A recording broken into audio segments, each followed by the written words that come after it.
Dort kommt der Bräutigam, ganz recht hab ich vermutet, welch hohes Glück mir lächelt.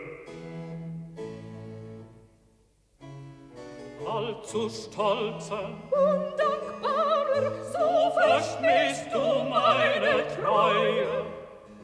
Meinem Haus zur höchsten Ehre, mein Prinz, seid ihr gekommen.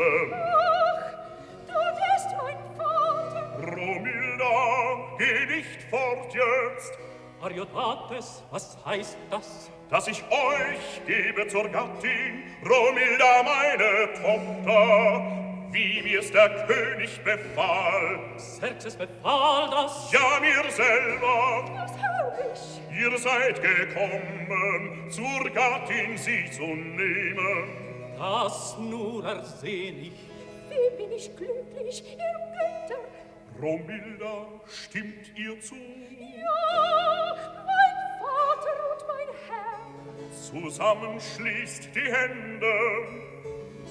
So wie Herzen.